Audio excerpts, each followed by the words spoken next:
Interview to Edan Yago, March 25th, 2014, Coin Summit. Edan, thank you very much for joining us today on Let's Talk Bitcoin. My pleasure. So we've been having an ongoing conversation about the data organization. Yeah. Can you kind of give us a really basic overview of what the data organization, why it came into existence and who it is? So in 2007, Lehman Brothers collapsed and took a lot of people's money with it. Bitcoin is an amazing industry because that happens to us every 2 months. We have Mt. Gox, we have Trade Fortress, we have every single week we've got some other scam or some other site that's insolvent or disappears or has its bank shut down. There are so many risks involved. And I think our response up until now has been inadequate. We tend to have a lot of arguments on Reddit and Bitcoin Talk and at the conferences, and everyone's like, more regulation, less regulation, we don't need regulation. Regulators will never be able to touch Bitcoin, regulators are going to destroy Bitcoin, and it's a very binary conversation, which is almost always on a linear curve somewhere between laissez-faire zero regulation and absolutist Fed getting involved in running Bitcoin for us. And it's misleading because we developed this new technology in order to do something different, not to have the same old argument that we've been having up until now.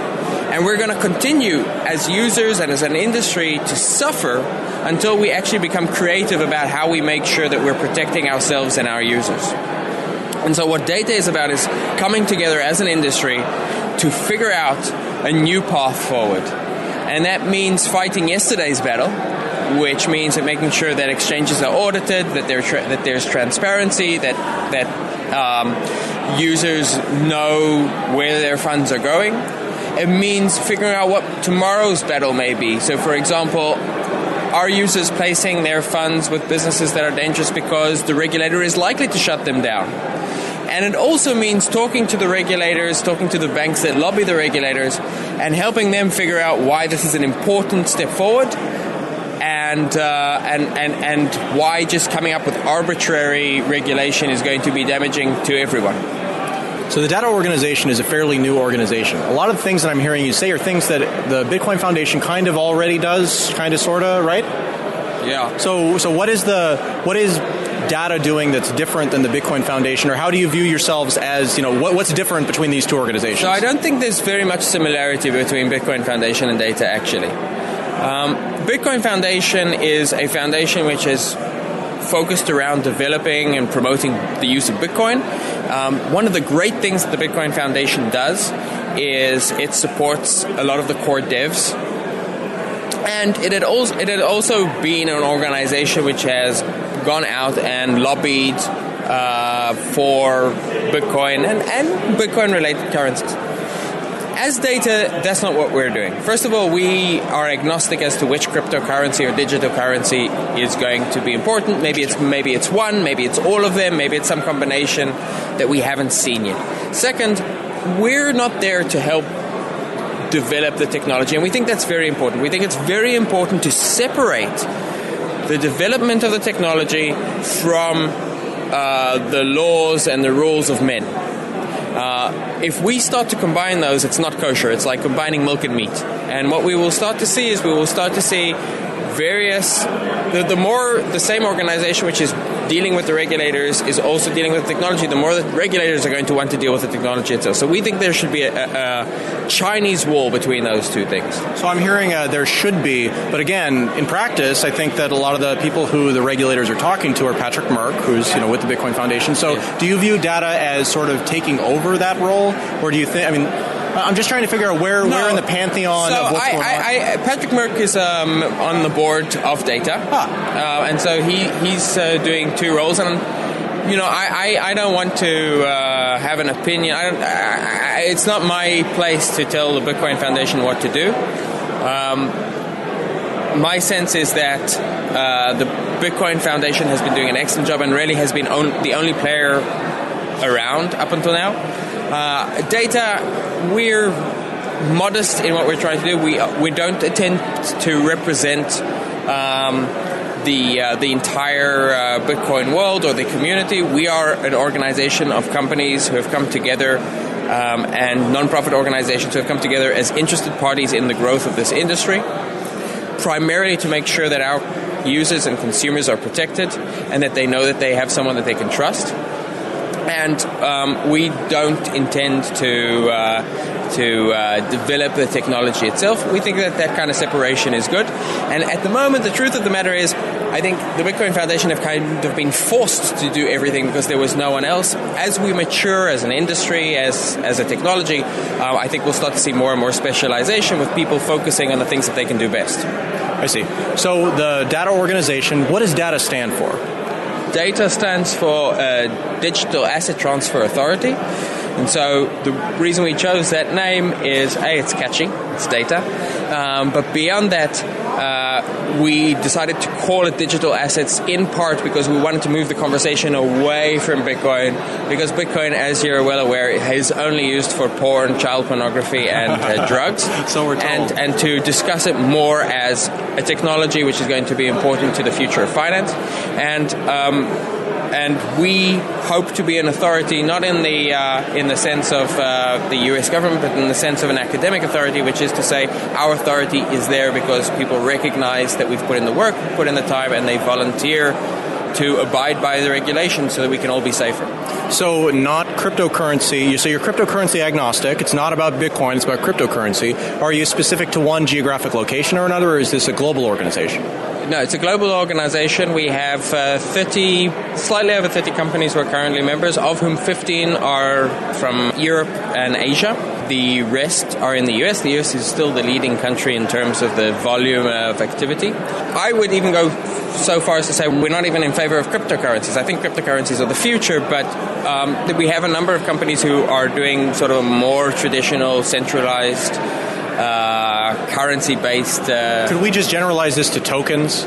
Would that work, or are you talking about some systems that don't have tokens too? So, and that's the other aspect of it. So we think that colored coins, BitShares, Ethereum, these are all really interesting types of way of digitizing value. And so it's digital assets. It's not currencies. It's not tokens. It's really how we as individuals, businesses, and people can transfer value between ourselves in a digital age. Recently, Data had an election, and you actually brought in your first board. So it sounds like the organization is starting to spin up. You've got 30 member companies. What's kind of in the near-term future for Data? The two most important things that we are doing right now is, first of all, we're looking to put together a department which will be focused on consumer protection. Now, exactly how that will look, we're currently debating, but what we envision is a place for consumers to be able to report complaints, a place for them to report their suspicions and possibly get those addressed, someone who will be able to investigate companies, and also an organization should be able to suggest a way to audit various companies in the space and provide information on who's compliant and who isn't. The second thing that we're doing is we're putting together a number of roundtables around key aspects of the industry so we can come up with best practices. So we want to have best practices for how to create a secure exchange. We would like to have best practices for how to bring miners together so that we make sure that there's no collusion and that mining remains the commodity which supplies the basis, the backbone of the blockchain without interfering with the users, and the same thing for wallets, etc. So all of the core aspects of where the industry is. The first thing that we're doing right now is we've collaborated with the World Bank, and we're putting together a conference in Washington, D.C. Everyone is invited, but we expect to see a lot of regulators. Lawski from New York, who wants to create the BIT license, has been invited, and he will be the keynote speaker at this conference. And what we're trying to do there is we're trying to bring together the best minds of the industry with those who would be interested in regulating the industry so that we can provide them with a better understanding of what it is, what is the promise that we can provide, and what kind of regulations are likely to harm both the user and the growth of innovation. So that's on April 10th and 11th in Washington, D.C. Is there a website someone can check out for that? Yeah, so all of this information is available at dataauthority.org. You can also, if you have a Bitcoin company or are an individual who wants to be involved. I was going to ask about that. Yeah, what are the qualifications? What types of companies are you looking for? Do you take individual members? What's the value of being a member besides supporting the concept? So we do have individual members. The primary advantage of being an individual member is that there are many people in our community who are very interested in the success of this industry and would like to have a voice in making sure that we as an industry protect ourselves and our users and are self-directed in this respect. So we've made it relatively inexpensive for individuals to join. The annual membership for individuals is $1,000. Beyond that, there are a $2,000 membership fee for startups, and then most of the companies who are members are paying $5,000. This is obviously much more expensive than the Bitcoin Foundation, which is another differentiator between us. We're seeking to have highly committed members who are involved on a daily basis. Do you anticipate members being involved? Because one of the criticisms about the Bitcoin Foundation is that individual members haven't really had much of anything to do. Yes, absolutely. So we seek to make sure that our member companies are all involved. Very often, the company is the member, but there could be multiple people from the company who are represented at different panels of the organization. So we're much more of an SRO model, which is what's known as a self-regulatory organization, than sort of like the community backed organization, which is the Bitcoin Foundation. I see. On a personal note, and I most certainly don't speak for data on this, one of the issues that I've had with the Bitcoin Foundation is that a lot of people outside of the community have come to believe that the Bitcoin Foundation speaks for the community. Right. I would agree with that. That is a perception. Yeah, and to my mind, nobody speaks for Bitcoin except for Bitcoin. And so I think one of the reasons that we've also kind of made it explicit and apparent that we don't speak for the community is by sort of having this additional tier and being very focused on what kind of members we're looking to have. So Edan, we're talking here in the capacity of data, but you're involved with a couple other projects that are, to me, more interesting than data is. And I'm wondering, what's your involvement with what do those projects have to do with data? And are those things completely separated, or does this somehow play into a larger picture for you? So for me, all of this comes back to the moment I discovered Bitcoin. I was reading, I think it was probably Slashdot, and I read about Bitcoin and immediately spilt my coffee all over my laptop. So that was the first way in which Bitcoin cost me money.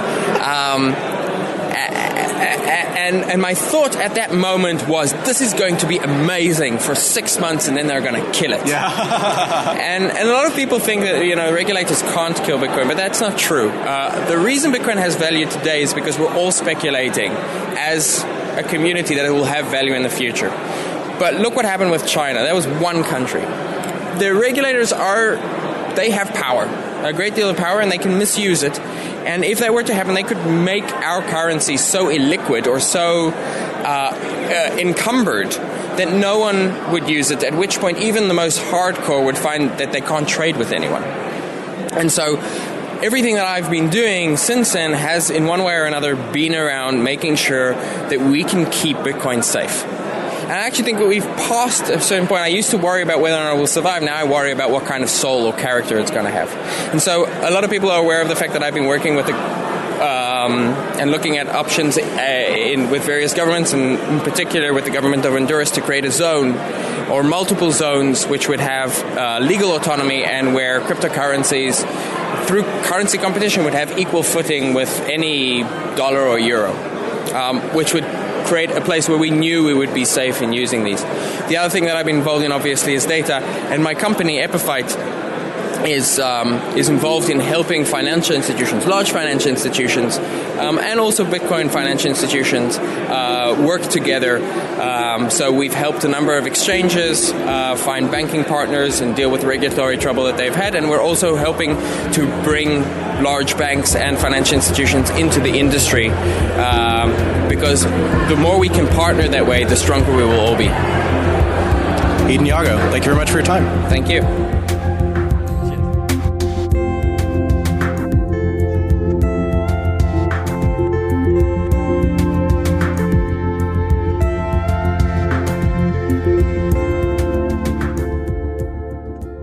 CryptoKit is the world's first Chrome browser Bitcoin wallet. It's the easiest, fastest Bitcoin wallet payment system. With a simple one-click install, it takes just seconds to get your wallet set up. And because CryptoKit finds the address and payment for you, there's no more fussing around or tab switching. CryptoKit is more than just a wallet. It comes with a preloaded PGP encrypted social network, news feeds from Reddit and Google, and up-to-date charts from exchanges. Finally, CryptoKit Directory allows you to make two-click payments with any of the BitPay merchants. Once you install CryptoKit, you won't need anything else.